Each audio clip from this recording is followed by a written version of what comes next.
What's going on, Colts Nation? I appreciate you joining me for another video where today we, of course, have the game preview. Colts going into Lambeau Field to play the Packers. This only happens, once every 8 years.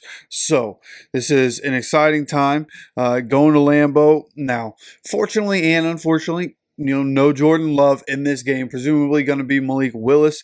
At the point that I'm recording this, the final injury report has not come out yet. By the time you're seeing this, it probably definitely has come out. So at this point, you probably have a better idea of exactly what's happening than I do, but we will look at the current injury report, which we did earlier, but just in case you didn't see that video, in notable injuries is what we'll talk about here.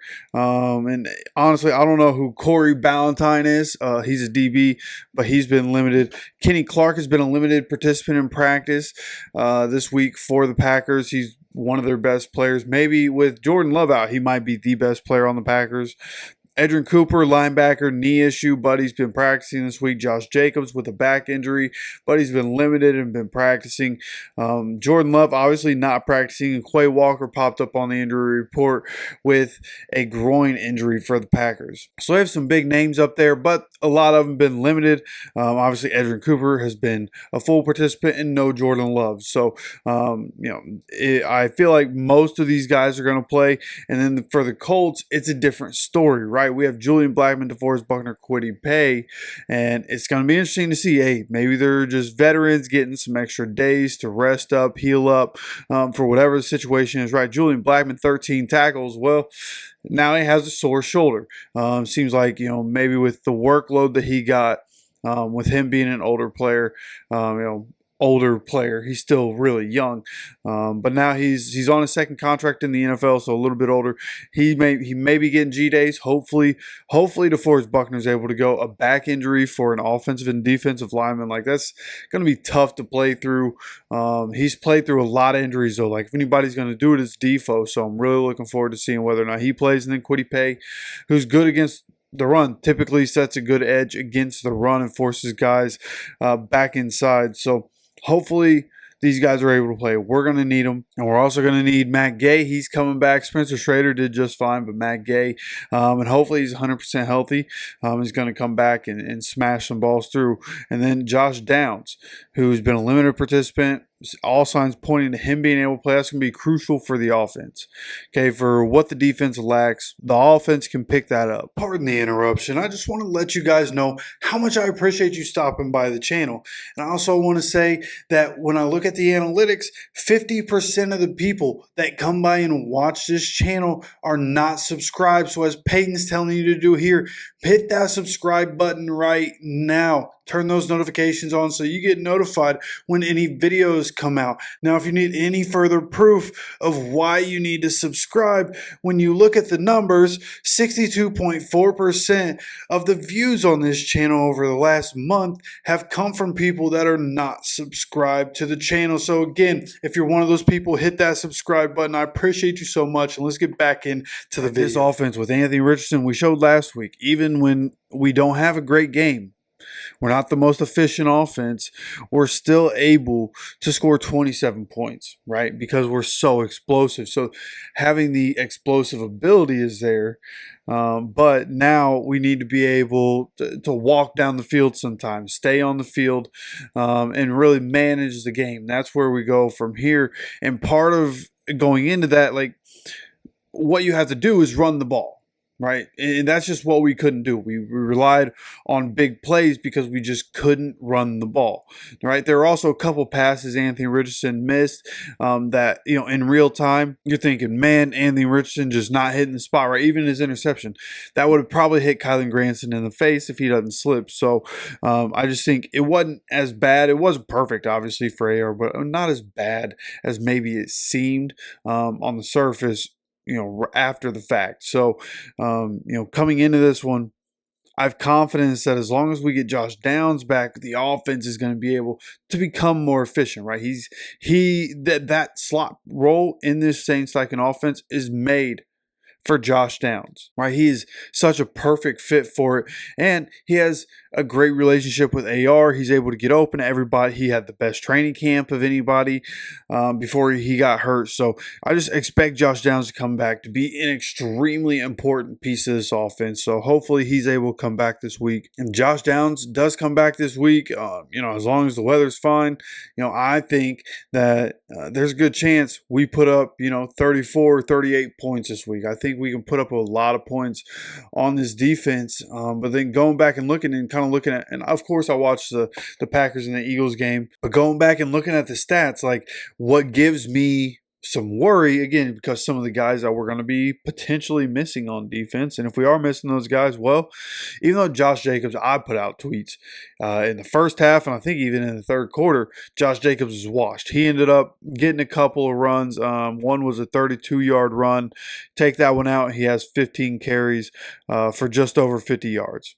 Right, 15 carries, 52 yards. So his average would have come down to 3 point something. Ends up at 5.3 because of the 32-yard rush. 16 carries, 84 yards. But they had other explosive runs. Right, Emmanuel Wilson, running back behind Josh Jacobs, he ends up 4 carries, 46 yards, right, with a long of 18. Jaden Reed, 1 carry, 33 yards, and a touchdown on an end around. So that's what we have to watch out for. Jaden Reed could come in and kill us this week, man. And getting the ball in their hands. And that's what we were talking about in the game plan video a few weeks ago, is that you can't just let these Packers guys get the ball in their hands. Christian Watson is a deep threat, right? He could do to us what Alec Pierce just did to the Texans. So, from that aspect, we have to be able to defend these guys. We can't let up the deep pass. Now, question is, what's going to happen with the secondary, right? Jalen Jones, maybe should have come into the season as cornerback one, but now it's definitely cornerback one. And I think that's going to be okay. And listen, in this Gus Bradley defense, it's almost not even like cornerback one and cornerback two. It's just, in this Gus Bradley scheme, it's primarily zone, right? We don't have guys following guys across the field. So from that aspect, yeah, you see what I'm saying. It's not really cornerback one, cornerback two, but Jalen Jones does seem to be the best right now on the team. Dallas Flowers, hopefully he can come back, assuming he's the one that's going to be on the field. Hopefully he's able to, come back and have an impact in this game. And I think taking a little bit of pressure off of him, right, not being, the number one guy. Obviously Kenny in the slot, but of those outside guys, I think you're going to take some pressure off of Dallas Flowers with him not being on the side of the field that the number one wide receiver would typically line up at. So hopefully we just do a good job in this game of being able to rally and tackle. You got to rally and tackle with Gus Bradley's scheme. Like, the guys are I just fear this is just what's probably going to happen. They're going to get the ball in their hands. Malik Willis has a good chance to have a good completion percentage because, if against Colts, it's take what the defense gives you. And assuming Malik Willis is able to do that right in this LaFleur offense, they could end up with some explosive plays if we can't make the tackles. So this could be a tough game.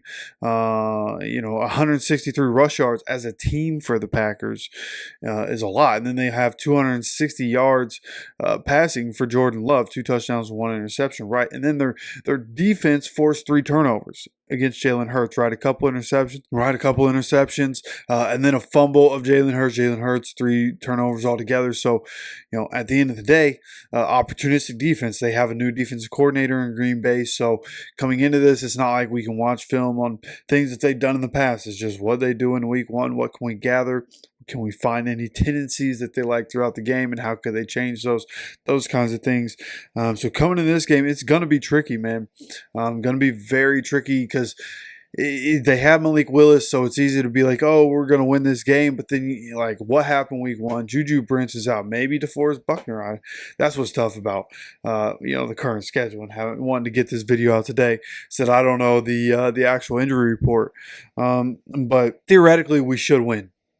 because they have Malik Willis. But it's the pieces that are around Malik Willis that worry me. Maybe they can get those explosive plays. And if they get the explosive plays, man, if we just have a couple of those errant passes from AR, right? If he just can't connect on some of those passes that are crucial, like all of a sudden we're 0-2 losing to Malik Willis and the Packers. Now, there's also a contingency of people, and I have said the same thing. There's a part of me that almost wants Malik Willis to come out and get 400 yards and 4 touchdowns, right? Just so we can see some sort of change. At that point, there would need to be a clear change somewhere. So maybe that's it, right? Maybe that's how it happens.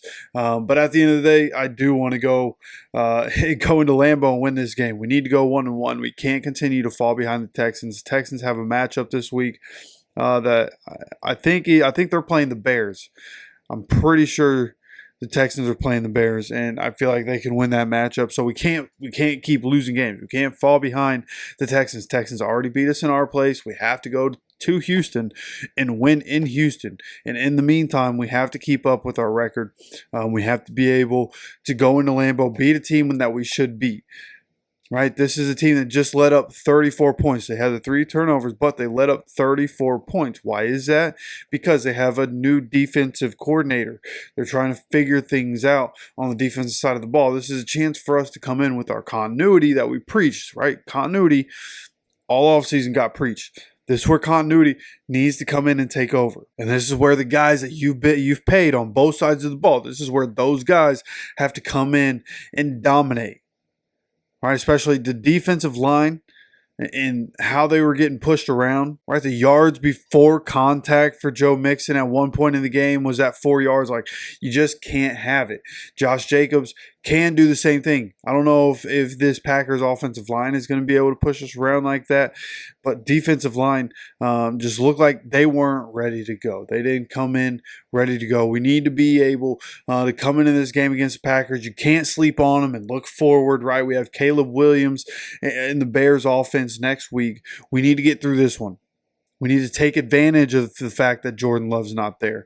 And at the end of the day, for all the worries that I have faith that we are going to be able to come out of this game with a W. I think because Malik Willis is there, even with the playmakers they have, even with some of the layups that might be there, with Malik Willis's arm strength, I just think there's a chance that we're able to create some turnovers, right? Kenny Moore, need him to come up big for us. Zaire Franklin needs to be a bigger part of the game than he was last year. And EJ Speed, we need to see some Grover Stewart helping stop the run.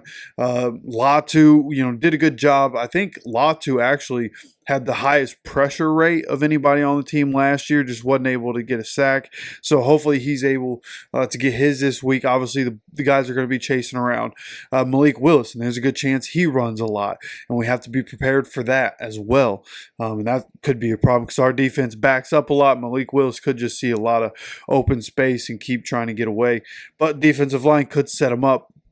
Whatever the case, because Malik Willis is there, I think there's a chance. Again, he misses some throws, could create some turnovers, and at the end of the day, I just expect us to be able to win this game. We have too much talent not to win this game. At the end of the day, too much talent. Shane Steichen, too good of a coach. Like, we just can't go into Lambeau and lose this game with Jordan Love not being the quarterback for the Packers. So my prediction for this game, again, at the end of the day, with Josh Downs presumably coming back, I think we can score a lot of points. So give me Colts 38 and the Packers 16. I think they'll get a touchdown at some point, but I think because they have Malik Willis, because our defense is what it is, they'll be able to get the ball downfield. But because Malik Willis, once it gets down to that red zone area, he's not really going to be able to get it as the field gets tighter.